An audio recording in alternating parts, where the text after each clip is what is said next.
Every year, the world produces more than 1 billion pairs of flip-flops, and an estimated 20% of them quickly become waste because they are so cheap and so easy to replace. But in Kenya, flip-flops that once drifted onto beaches are being collected, washed, cut, glued, and carved by ocean soul into colorful works of art. And it is not only flip-flops. In Nairobi, old newspapers are also being rolled by Momo pencils around graphite cores, pressed tightly, and turned into pencils for students. So how can Kenya turn discarded materials into products for education, art, and livelihoods? And can these small models create real impact in the face of a massive waste crisis? Join Terran Works as we explore this unusual journey.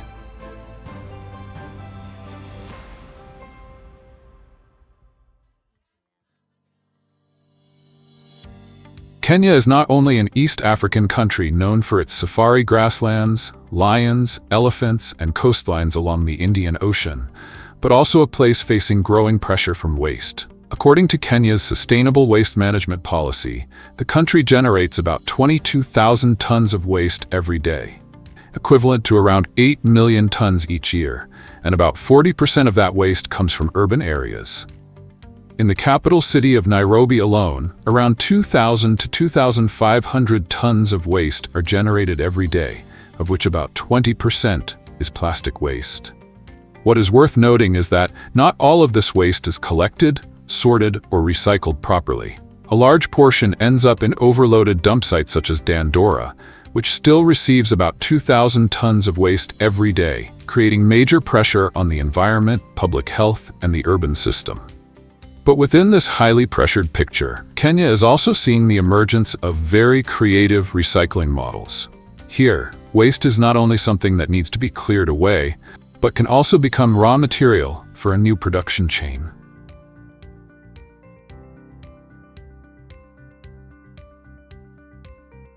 To understand why Kenya can turn waste into art, we first need to look at a very familiar type of waste: flip-flops.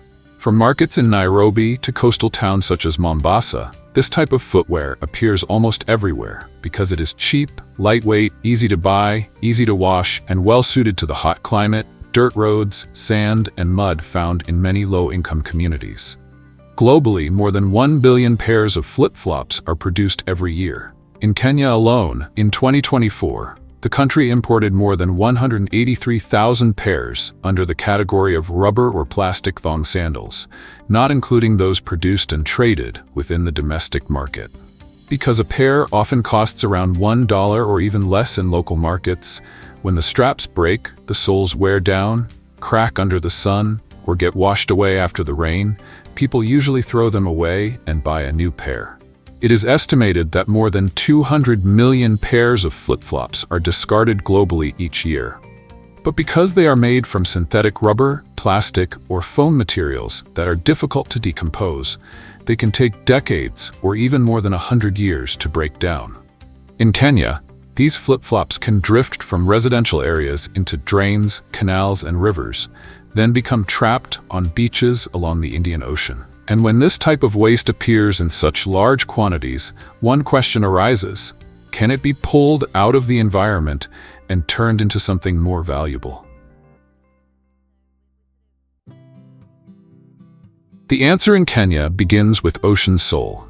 Around 10 million flip-flops have been collected by this company from beaches, streets, and dump sites, turning Ocean Soul into one of the most prominent examples of handmade recycling in Kenya. The story began in 1997, when conservationist Julie Church came to the Kenyan coast and saw large numbers of discarded flip-flops. But instead of seeing them only as waste, she noticed something else. Local children were using old flip-flops to make toys. The idea was very simple. If children could turn discarded flip-flops into toys, adults could also turn them into works of art. From there, Ocean Soul gradually developed into a social model that combines waste cleanup, job creation, and art making. The company built a network of collectors, pays for flip-flops by the kilogram, and then brings the material back to its workshop in Nairobi.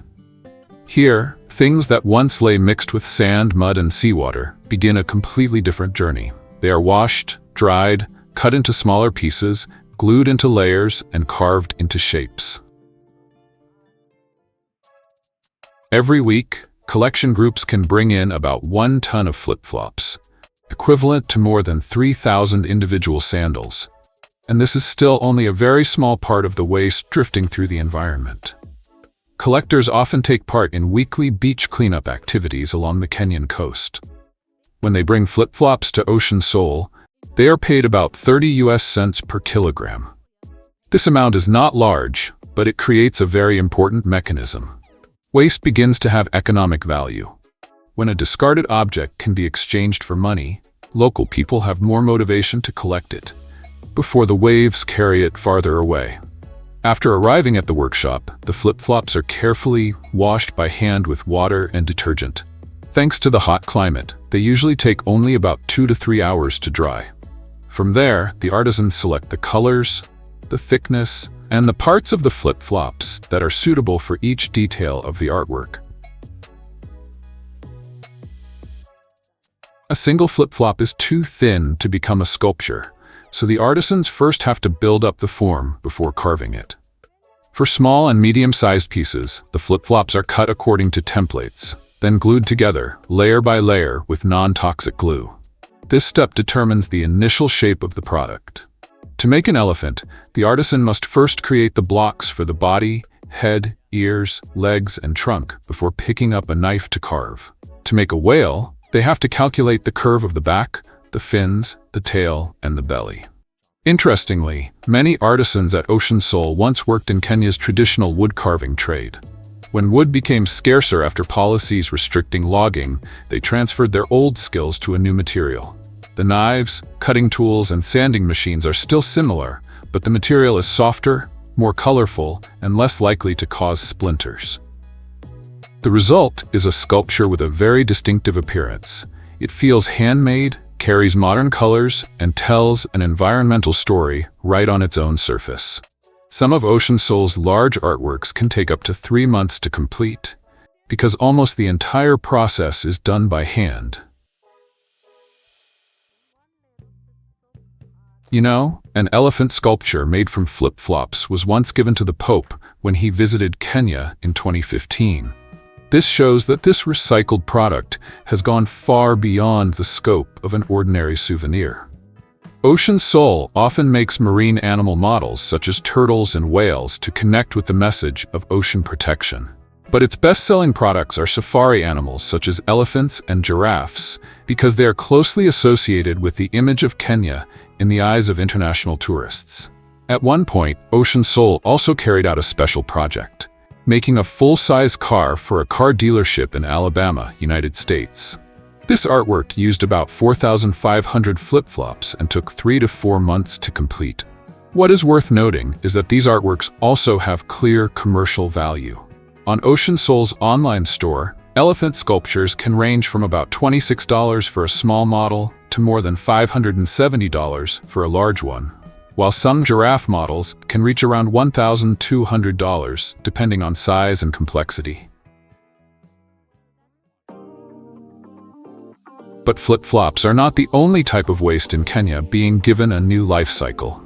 If Ocean Soul saw value in the sandals drifting along the beaches, then in Nairobi, another group found opportunity in something even more familiar: old newspapers.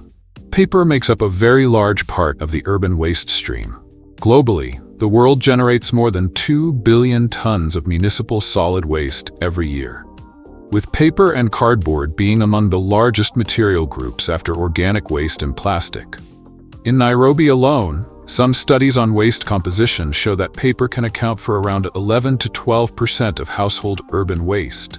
With about 2,000 to 2,500 tons of waste generated every day, this means Nairobi could be throwing away hundreds of tons of paper and related materials each day. When buried in landfills, paper does not disappear harmlessly, as many people might think. Under the oxygen-poor conditions of a dump site, paper and other organic materials can decompose and produce methane, a greenhouse gas that is powerful in the short term. In Kenya, printed newspapers still play an important role because not everyone has regular access to the internet. That means many newspapers, after being read, can quickly become waste. This is where Momo Pencils saw an opportunity. Instead of letting old newspapers rot in landfills, the two brothers who founded the company decided to turn them into pencils. The idea sounds very simple. Use newspaper instead of wood for the body of the pencil. But for a thin sheet of paper to become hard like wood, comfortable to hold, able to write well, and marketable, they had to develop a process with many stages. A double-page newspaper spread can produce about 3 pencils, and to complete 1 pencil, Momo Pencils has to go through around 9 stages. First, the newspapers are cut to the appropriate size. The leftover paper is not thrown away, but is used as filler material to fill the gaps between the rolled paper layers and the graphite core. This is a very important detail because it helps reduce waste almost as much as possible during the production process. The graphite core is the only material that the company does not source locally. Workers place the core on the sheet of newspaper, use wood glue to fix it in place, and then pass it through a rolling machine. The glue plays a special role. It helps the layers of paper stick tightly together, makes the pencil body harder, and creates a feel that is quite similar to wood. But this stage requires skill. If too much glue is used, the pencil will take a long time to dry. If too little is used, the pencil body may not be strong enough. After being rolled, the pencil tubes are placed under the sun, making use of Kenya's hot climate to dry them naturally. When it first started in 2017, Momo Pencils produced only about 500 pencils a day. But thanks to the automation of several stages, its capacity can increase to as much as 100,000 pencils per day. Momo's pencils can be about 3 times more expensive than regular pencils, which Kenya mainly imports from China. And that is the biggest challenge when bringing the product to the mass market. For a shop owner, the question is very practical. If ordinary pencils can be bought for only a few shillings, why import a pencil that is much more expensive? This is exactly the contradiction between green products and a low-price market. Consumers often say they want to protect the environment, but when they have to pay extra, the decision is no longer easy. Therefore, Momo Pencils has to choose strategic customers. Businesses, schools, organizations, or brands that truly understand the value of environmentally friendly production and made-in-Kenya products. The company's biggest cost is wages. It pays workers about $15 per day, significantly higher than Kenya's minimum wage. This makes the product difficult to sell cheaply, but it also creates clear social impact. Not only recycling paper, but also creating better-paying jobs for local workers. More than 50,000 pencils have been donated by Momo Pencils, and their larger goal is to provide free pencils to 1 million children. In some classrooms, there may be around 60 students, but not every child has enough writing materials. Half the class has pencils, while the other half does not. When a child does not have a pencil, learning to write is no longer a simple matter. It becomes a very specific barrier, small but very real. Momo Pencils often visit schools where many students come from slums or poor families. On each trip, they bring not only pencils, but also tree seedlings to plant together with the students. So far, they have planted more than 10,000 trees. Therefore, a Momo Pencil is not just a learning tool. It is a story. Old newspapers are saved from landfills, trees are preserved, workers have jobs, students have learning materials, and a new tree is planted into the ground. Waste does not become a problem simply because it is thrown away, but because humans intervene too late. A flip-flop left in a dump site is only a piece of plastic that is difficult to decompose. But if it is picked up, washed, and brought into Ocean Soul's workshop, it can become material for a colorful sculpture of an elephant, giraffe, or whale. An old newspaper, if buried in a landfill, can decompose and produce methane. But if it is cut, rolled around a graphite core, and pressed tightly in the right way, it becomes a pencil in the hand of a child. Ocean Soul has received requests from countries such as India, Indonesia, and Brazil, where flip-flop waste is also a major problem. This shows that the Kenyan model is not just a local story. Wherever there is a specific type of waste, a specific recycling model can emerge. Of course, not every model can be copied exactly. Each place has different types of waste, different labor costs, different markets, and different policies. But the bigger lesson can be applied widely. Start with the type of waste that the local area has the most of. Then find a way to turn it into a product that people need. When waste has an outlet, the collection process has a reason to survive in the long term. Did you know that tires are among the most durable structures ever created by humans, capable of lasting hundreds, even thousands of years? Throughout that time, they quietly leach harmful chemicals, and notably, 30 to 40% of microplastics in urban environments actually come from tire wear, as vehicles are in motion. Because they are nearly impossible to decompose, tires accumulate on a massive scale. Some storage sites hold millions of them. With just a single spark, they can burn for months, releasing toxic smoke and proving almost impossible to fully extinguish.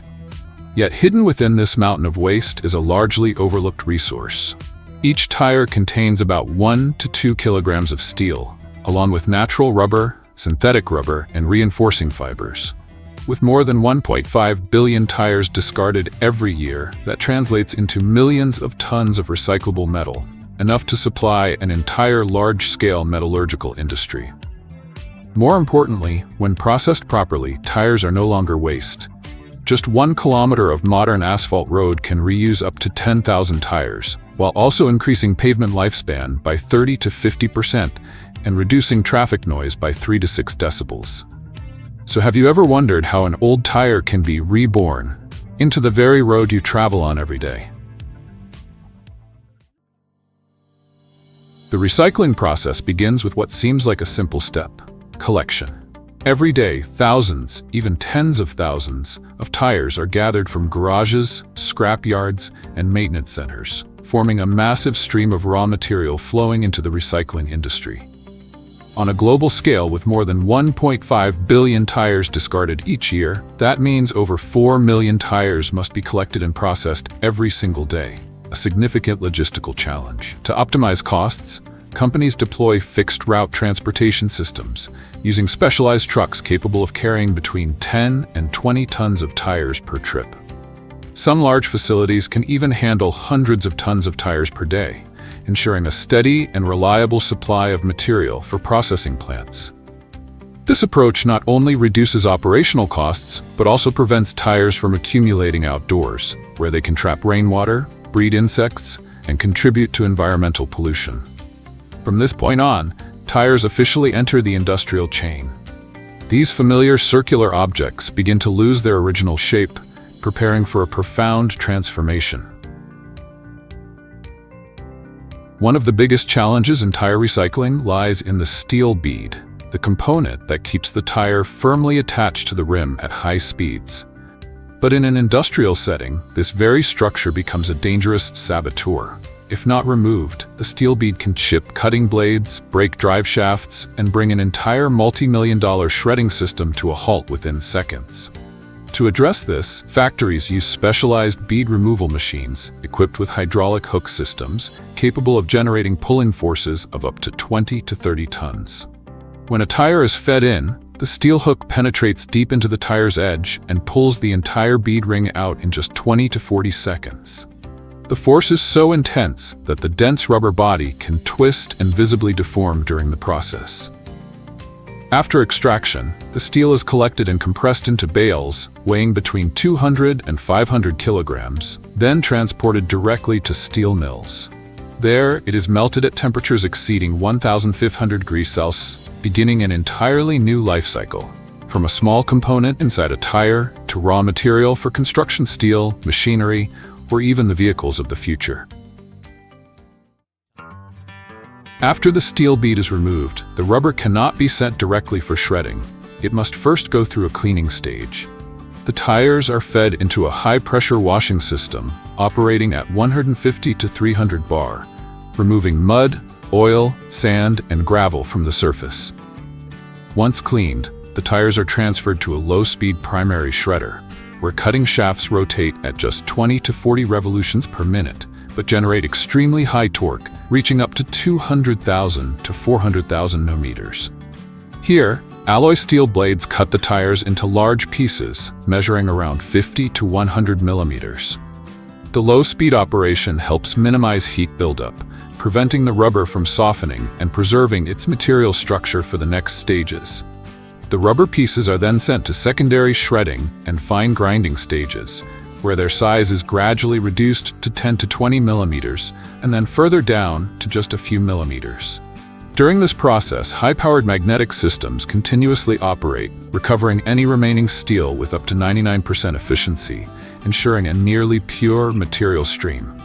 The final result is crumb rubber, granulated rubber with tightly controlled particle sizes ranging from 0.5 to 2 millimeters, offering high uniformity and low moisture content. A medium-scale facility can produce 100 to 200 tons of crumb rubber per day, supplying raw materials for various industries, most importantly, rubberized asphalt production, where old tires truly begin their rebirth into new infrastructure. Before understanding how rubber is incorporated into asphalt, it's important to revisit the foundation of road-building materials.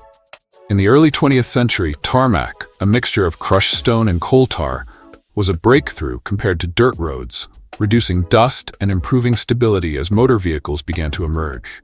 However, its limitations soon became clear. Coal tar was less durable, prone to UV degradation. At temperatures of 40 to 60 degrees Celsius, the surface could soften, while in cold conditions, it became brittle and prone to cracking. Asphalt emerged as a major advancement. Instead of coal tar, it uses petroleum-based bitumen, which is far more flexible and stable. Mixed at temperatures of 150 to 180 degrees Celsius, asphalt forms a uniform material capable of withstanding heavy loads, making it ideal for modern traffic. At the same time, its ability to expand and contract with temperature changes helps reduce cracking under extreme conditions. A standard asphalt pavement can last 15 to 25 years and allows for the recycling of 80 to 95% of its materials, far surpassing traditional tarmac.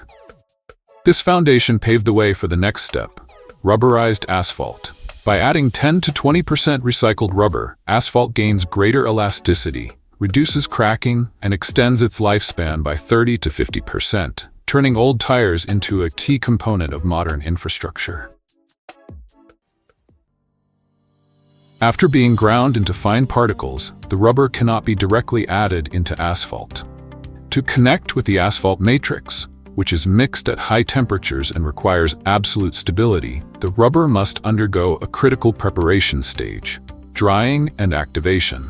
The rubber particles are fed into a rotating drying drum, where hot air at 93 to 127 degrees continuously flows through as the material is agitated. The residence time typically ranges from 10 to 20 minutes, enough to reduce moisture content below 1% and remove dust and impurities. If this threshold is exceeded, when the rubber meets bitumen at 150 to 180 degrees Celsius, the moisture can vaporize instantly, causing foaming and disrupting the structural integrity of the mixture.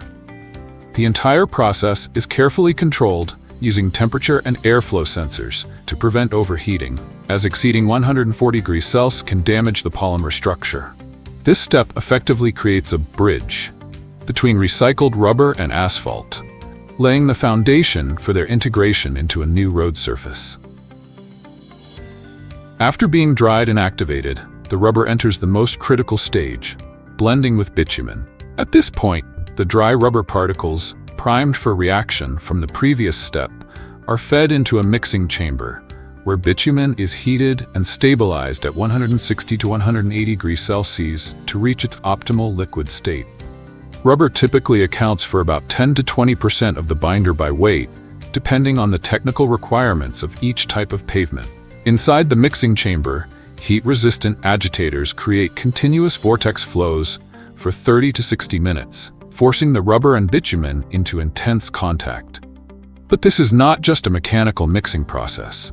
The rubber particles begin to swell to 2 to 3 times their original size, absorbing the lighter oil fractions from the bitumen. This process increases the viscosity of the mixture by 2 to 5 times, while forming an elastic structure that allows the material to withstand deformation without cracking. The result is an entirely different type of asphalt. Compared to conventional asphalt, rubberized asphalt can reduce cracking by 40 to 60%, improve resistance to rutting, and extend pavement lifespan by 30 to 50%. In addition, its elastic structure helps reduce traffic noise by around 3 to 6 decibels. A small figure, but one that can make a significant difference in urban environments. Immediately after the mixing process is completed, the rubberized asphalt, still in a hot and highly workable state, is discharged directly into specialized transport trucks. To maintain material stability, the truck beds are typically preheated, keeping temperatures within the range of 130 to 160 degrees Celsius throughout transportation. This step is critical because if the mixture cools below this threshold, its viscosity rises rapidly, reducing its workability. Upon arrival at the construction site, the material is fed into an asphalt paver, where augers distribute the mixture evenly across the width of the road. The screed at the rear then lays the asphalt layer with precise thickness control, typically ranging from 4 to 8 centimeters, depending on the road structure. Immediately after paving, the compaction process begins. Steel rollers perform initial compaction to shape the surface, while pneumatic tire rollers follow with deeper compression, eliminating internal voids. The entire process must be completed before the temperature drops to around 90 to 100 degrees Celsius, as beyond this point, the bitumen loses its optimal binding properties. The result is a dense, uniform road surface with high elasticity. Within just 4 to 6 hours, the pavement can be sufficiently hardened to reopen to traffic, significantly faster than many traditional materials. What's remarkable is that asphalt can be recycled almost indefinitely. When a road surface deteriorates, the material is not discarded. It is milled off using specialized machines at depths of around 3 to 10 centimeters, recovering nearly 100% of the material. This reclaimed material, known as RAP, reclaimed asphalt pavement, is transported back to the plant where it is crushed and screened again.